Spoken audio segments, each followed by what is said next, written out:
एक अधिकारियों से कहना चाहता हूं कि आप यदि आज यहाँ पर वर्दी में खड़े हैं तो संविधान के कारण खड़े हैं और बाबा साहब के कारण खड़े हैं, इसलिए ये वंचित लोगों को आपको सहयोग करना चाहिए। बाबा साहब ने जो अधिकार दिया है उसके कारण आपने वर्दी पहना है। यदि मैं आज एडवोकेट हूं तो बाबा साहब के कारण हूं। बाबा साहब ने मुझे अधिकार दिया।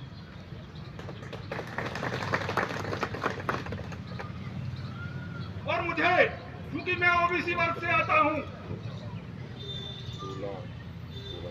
मैं धिक्कारता हूं उन ओबीसी वर्ग के लोगों को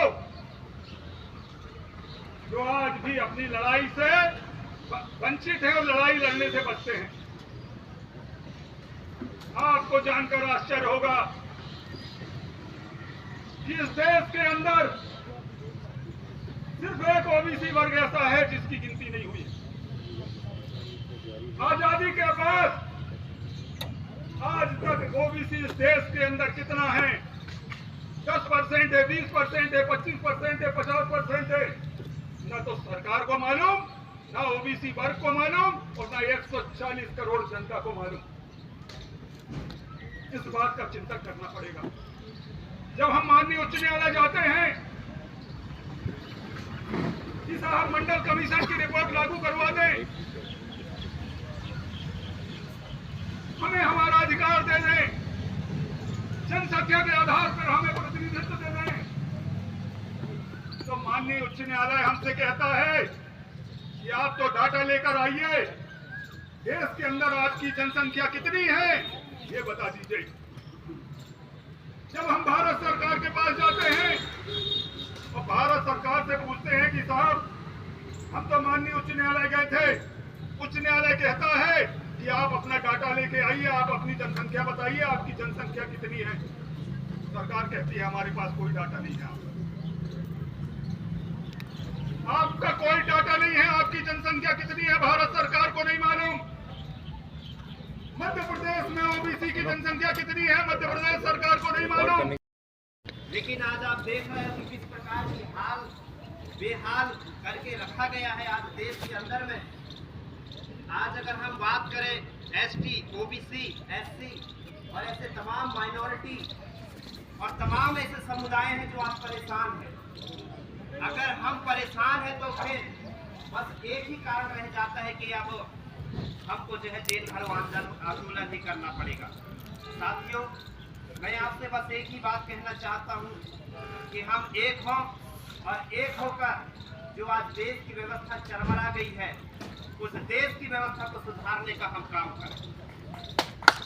और जब तक हम काम नहीं करेंगे तब तक यह देश ऐसा ही चरमरा जाएगा और हम हमेशा जो है बस लड़ते रहेंगे। इसलिए आज जरूरत है कि हम एक होकर जो है आज हम जो है यह शासन और शासन में पाए जाने वाले हमारे जो जिनको हमने चुनकर जो है रखा है, अगर वो हमारा सहयोग सही तरीके से नहीं करते, आज निर्दोषों के साथ किस प्रकार की चीजें हो रही उसको भी आप जानते हैं। आज सर्वमसी समुदाय भी आज इस जेल भरो आंदोलन में जो है अपना सहयोग दिया है और निश्चय ही हम कदम कदम पे जो है हम हमेशा साथ में खड़े हुए।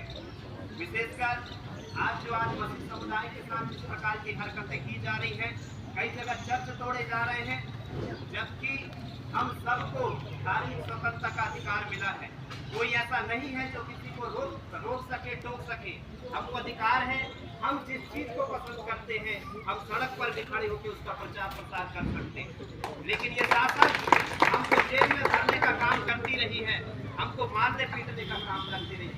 इसलिए अब हम सोच रहे हैं कि शासन इतना जो है खुद तकलीफ ना करे, हम खुद ही आ गए हैं कि आप गिरफ्तार करो और हम पूरे आपके जेल को भरने का काम करें।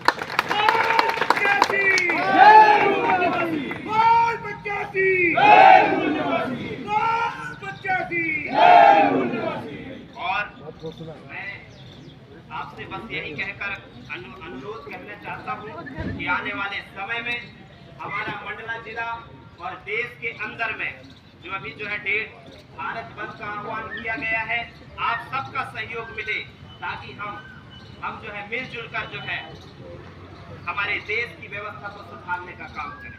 धन्यवाद।